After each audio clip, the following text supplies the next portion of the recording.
A banana or the banana. 어인지 더인지 특정인지 불특정인지 이거 항상 너무 헷갈리죠. 저는 영어학습 5년차 때 이 관사에 대한 규칙을 모두 다 외웠다고 자부할 수 있었는데요. 그런데 지금 10년차에 접어들면서 한 가지를 깨닫게 됐어요. 관사를 구분하는 핵심은 그게 아니라 자연스러운가에 달린 거였어요. 자, 그럼 제가 깨닫게 된 그 핵심들을 오늘 여러분께 속 시원하게 공유해드릴게요. 여러분의 열정을 응원합니다. 영크릿 영쌤입니다. 여러분, 어인지 더인지 우리가 이 관사들을 구분할 때 가장 전통적인 방법이 어떤 거죠? 우리 다 예전에 성문 종합 영어라는 영어 기본서로 영문법을 접했었잖아요. 뭐 수학의 정석처럼 그 당시 거의 유일한 영어 교보제였다고 봐도 무방하겠죠. 자, 좋았어. 내가 평소에 어랑 너가 뭔지도 잘 모르겠고 너무 헷갈리니까 오늘 날 잡고 한번 끝내보는 거야 하고 책을 딱 펼치면 이렇게 어는 부정관사로서 종족 대표 또는 대표 단수일 때 사용하고 너는 정관사인데 앞에 나온 명사가 반복될 때 수식어구에 의해 한정이 될 때 물질, 추상, 고유명사는 원칙적으로 정관사를 사용할 수 없으나 수식어구로 한정 제한이 되면 더를 사용한다 하고 계속 이어지는데요. 듣기만 해도 이걸 다 외울 수 있을까? 싶은 생각이 들죠. 그런데 이게 다가 아니라 또 있죠. 어나 더가 생략되는 경우나 이에 대한 예외까지 정말 엄청나게 많은 경우의 수가 있는데요. 혹시나 이걸 다 외운 사람이 있을까 싶을 정도죠. 제가 바로 그 사람이었어요. 전 영어학습 5년차가 되면서 말은 어느 정도 유창하게 할 수가 있었고 원어민과 프리토킹도 가능해졌지만 항상 이 어랑 더가 마음 한켠에 짐으로 남아있었거든요. 괜히 뭔가 말해놓고 찝찝한 기분이 든다고 해야 될까요? 방금 말한 거 어를 썼어야 됐나? 더를 썼어야 됐나?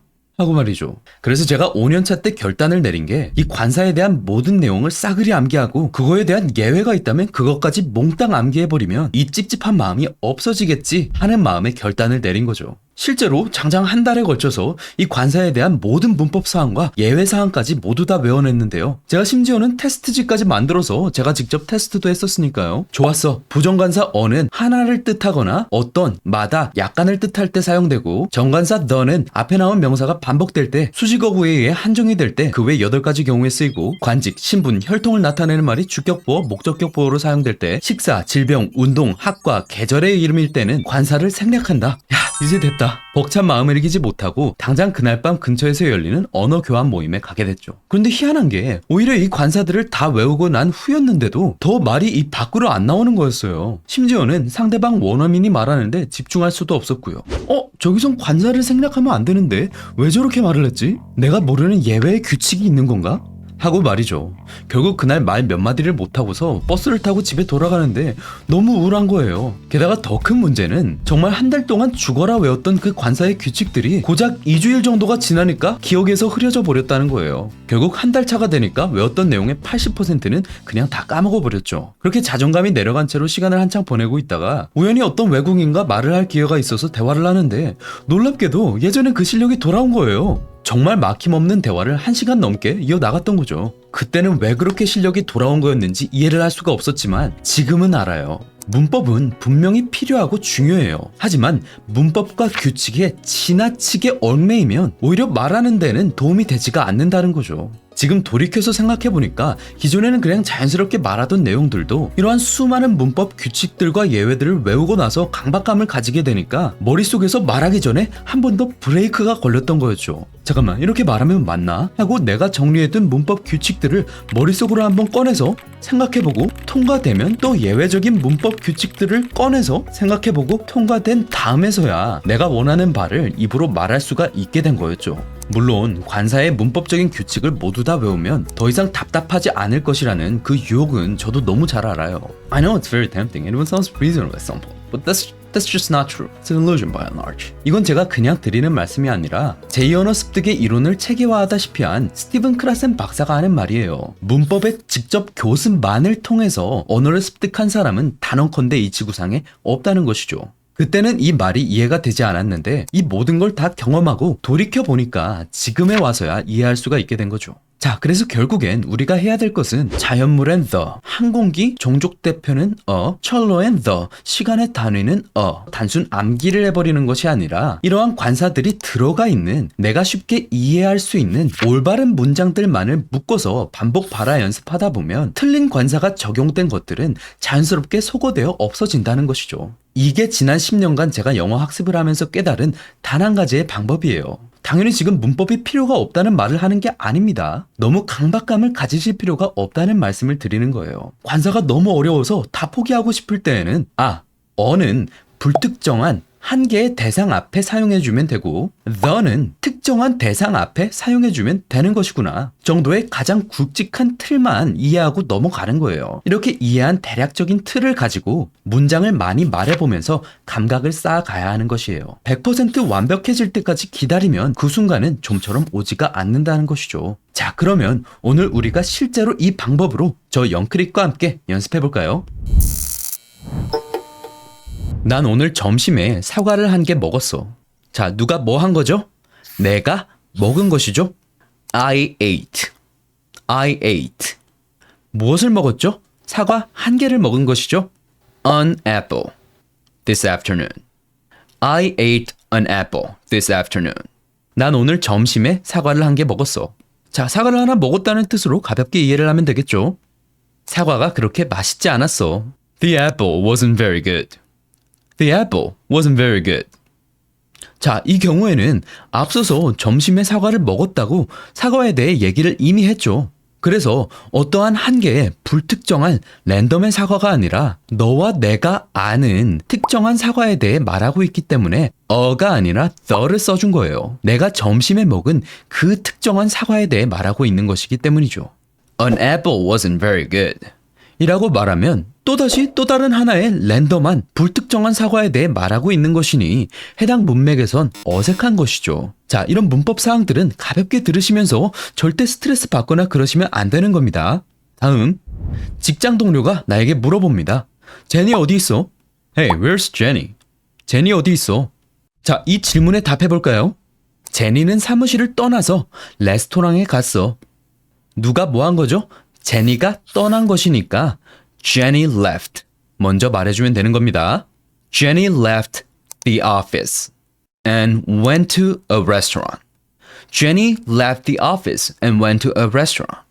여기서 office 앞에는 the를 써줘서 우리가 같이 일하는 너와 내가 아는 그 특정한 사무실에 대해서 말하고 있는 것이고 a restaurant 은 너와 내가 아는 것과는 관계없이 그냥 불특정한 하나의 식당에 갔다고 말하는 것이죠. 그냥 식당 갔어. 반대로 만약에 너와 내가 아는 우리가 항상 가서 점심 먹는 특정한 그 식당에 대해서 말하고 싶다면 the restaurant 이라고 말해주면 되는 것이죠. Jenny left the office and went to the restaurant. 제니 사무실 떠나서 그 레스토랑에 갔어. Jenny left the office and went to the restaurant. 좋습니다. 따라해볼까요? 제니 사무실을 떠나서 한 식당에 갔어. Jenny left the office and went to a restaurant. Jenny left the office and went to a restaurant. Jenny left the office and went to a restaurant. 마찬가지로 제니 사무실을 떠나서 그 너와 내가 아는 레스토랑에 갔어. Jenny left the office and went to the restaurant. 자, 제 입모양 보시고 따라 발화 연습하시면서 소리를 최대한 저와 가깝게 만들어 주시는 겁니다. Jenny left the office and went to the restaurant. Jenny left the office and went to the restaurant. Jenny left the office and went to the restaurant. 좋습니다. 자, 다시 문법은 지금 그냥 큰 틀만 생각하시고 다양한 맥락의 문장 속에서 우리가 자연스럽게 입에 붙여서 익숙하게 만들어 보는 거예요. 또 해볼까요? 이번엔 날씨에 대해 해볼까요? 날씨가 완벽했어. 하늘, 구름, 그 모든 것들이. 누가 뭐 한 거죠? 날씨가 완벽했던 거죠. The weather was perfect. The sky, the clouds, everything. The weather was perfect. The sky, the clouds, everything. 자, 따라 해볼까요? 이번엔 감정을 실어서 The weather was perfect. The sky, the clouds, everything. The weather was perfect. The sky, the clouds, everything. The weather was perfect. The sky, the clouds, everything. 좋습니다. 이렇게 자연스럽게 입에 붙여주면 a sky, a cloud 이 왜 어색한지 직감적으로 느껴줄 수가 있게 된다는 겁니다. 그냥 a sky 하면 어색하게 느껴지는 거죠. 이렇게 자연물의 경우에는 별도의 설명이 없어도 이미 너와 내가 아는 그 특정한 대상임을 의미하기 때문에 the를 붙여서 말해주고는 해요. 자, 이것도 그냥 가볍게 듣고 넘기시는 겁니다. 비슷한 예시의 문장도 한번 볼까요? 나 은행에 가서 새로운 계좌 하나 만들었어. 누가 뭐 한 거죠? 영어식 어순으로 내가 간 거죠. I went. 먼저 말해주는 겁니다. I went to the bank. 나 은행에 갔어. And made a new account. 그리고 새로운 계좌 하나 만들었어. 자, 이 경우에는 bank 앞에 the가 왔죠. The post office, the hospital, the park, the mall, the beach. 이렇게 우체국, 병원, 공원, 쇼핑몰, 해변 같은 건 모두 말할 때 앞에 the를 붙여줘요. 우리에게 이미 친숙한 설명 없어도 너와 내가 이미 아는 그 공간에 대해 말하기 때문에 특정한 the를 써주는 거예요. 자, 이것도 적어서 이렇게 외우지 마시고요. 가볍게 그냥 듣고 넘겨주셔도 됩니다. 앞으로 우리가 문장 속에서 자연스럽게 익숙해지게끔 연습을 해 나갈 거니까요. 나 은행 가서 새로운 계좌 한 개를 만들었어. A new account. 계좌 앞에는 a가 붙어서 불특정한 그냥 한 개의 계좌 하나 만들었다는 걸 말하는 것이죠. 계좌의 종류에도 여러 가지가 있잖아요. 그 중에 듣는 사람은 내가 뭘 말하는지 모르니까 그냥 하나의 새로운 계좌라고 a new account 라고 말해준 거예요. 따라해 볼까요? I went to the bank and made a new account. I went to the bank and made a new account. I went to the bank and made a new account. 좋습니다. 자, 그럼 우리 한번 관사가 안 붙는 경우에 대해서도 한번 연습해 볼까요? 어는 불특정한 한 개의 대상에, the는 나와 네가 아는 특정한 대상에 써주는 것이라고 했죠. 그러면 당연히 a와 the가 안 붙는 경우는 이 두 가지 정의에서 벗어나야 되겠죠. 네, 기본적으로 개수를 한 개, 두 개 셀 수가 없는 추상적이거나 특정 장소가 아닌 개념에 대해서 말할 때 이 a와 the 관사를 쓰지 않는다는 거죠. 물론 항상 그렇다시피 예외는 있으니까요. 가볍게 이해해 주시면 되는 거예요. 예문으로 볼까요? 아름다움은 오래 지속되지 않아. 사랑은 영원해. 이거 어떤가요? 누가 뭐 하는 것이죠? 영어식 어순으로 아름다움이 지속되지 않는 것이죠. Beauty doesn't last long. 사랑은 영원히 지속되는 것이죠. Love lasts forever. Beauty doesn't last long. Love lasts forever. 자, 이 문맥에서 아름다움과 사랑은 추상적인 개념이죠. 따라서 한 개, 두 개 셀 수도 없고요. 특정해 주지도 않는 것이죠. 추상적인 개념이니까 관사를 써주지 않은 거예요. 다시 머리로 이해하려고 하지 말고요. 말로 하면서 느껴보는 겁니다. 따라해볼까요? 아름다움은 오래가지 않아. 사랑은 영원해. Beauty doesn't last long. Love lasts forever. Beauty doesn't last long. Love lasts forever. Beauty doesn't last long. Love lasts forever. 좋습니다. 마지막으로 질문으로도 볼까요? 왜 너 토요일에도 학교 가는 거야? 일반적인 질문이라면 너 뭐뭐야? Do you? 로 시작하면 되겠지만 앞에 왜가 있죠. 그래서 이런 경우에는 why를 앞에 붙여주면 됩니다. Why do you go to school on Saturday? Why do you go to school on Saturday? 너 왜 토요일에도 학교 가는 거야? 쌤 이상해요. 학교는 나와 네가 아는 특정한 장소잖아요. 은행, 병원처럼 앞에 너를 써줘야 되는 거 아니에요? 라는 생각이 드셨을 건데요. 이 문맥의 경우에는 학교는 학교라는 장소, 특정한 장소에 대해 말하고 있는 것이 아니라 우리 머릿속에 배움의 장소로 인식되어 있는 학교라는 개념에 대해 말하고 있는 것이죠. 따라서 특정한 장소를 말하는 것이 아니기 때문에 추상적인 개념과도 같이 마찬가지로 관사를 써주지 않은 거예요. 자, 다시 가볍게만 한번 더 들어주세요. 여기서 학교는 일반적인 개념에 대해서 말하고 있는 것이기 때문에 관사를 붙이지 않았구나 정도로 이해하시면 되는 겁니다. 따라해볼까요? 너 왜 토요일에도 학교 가? Why do you go to school on Saturday? Why do you go to school on Saturday? Why do you go to school on Saturday? school 하고 혀가 입천장에 닿으면 안 됩니다. school, school 하고 입동공 모양 만들어서 줬다 펴면서 school. Why do you go to school on Saturday? 해주시면 되는 거고요. 자, 이 the 안 붙은 거 학교뿐만 아니라 교회 말할 때도 써줄 수 있겠죠. Why do you go to church on Saturday? Why do you go to church on Saturday? 좋습니다.